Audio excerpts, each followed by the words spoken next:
how do you see electric vehicles impacting dealer service operations? No, that's a great question, Jason. I mean, those conversations have already started clearly Hmm. with our dealers. We have EV certified dealers today. And so, those dealers are well on their way in terms of being able to service and sell vehicles. I mean, we're not new to electrification.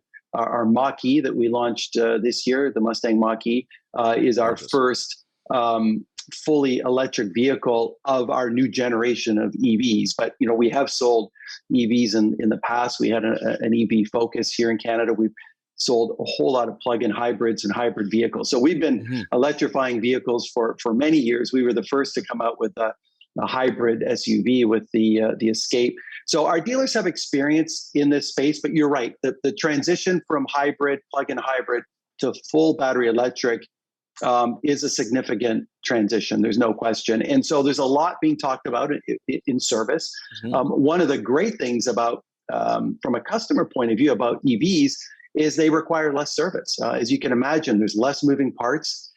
You've got less complexity. You don't have the oil coolers and water pumps and Yep. all of the things that go into an internal combustion engine. So there's less service as a result. Brakes is another great example because of the regenerative braking in an EV. Your brakes and brake pads last longer. So Hmm. so there's less service involved for the customer. So that really is a win. Now, the dealers would be looking at that and saying, is that a concern in terms of their revenue? And my answer to that is, if you look at today, we have this kind of waterfall, we call it, where we've got very good loyalty through the warranty period, and then after Yes, that period is up, we start to lose a lot of these customers to third-party service shops, for sure. and it's significant.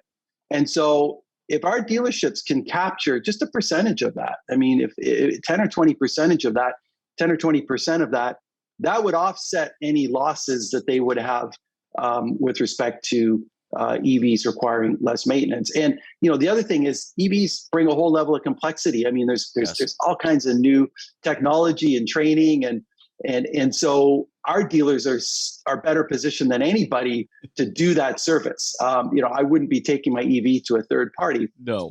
Um, I would be wanting to go to my dealer, and so I think that really positions the dealers well. Now, will they have to change and adapt? Yes. I mean, Sure. if they want to do business the way they've always done business, that's not going to work. It's going to require upskilling and change of skills. But for those dealers that are committed to that, I think the future is very bright and very exciting.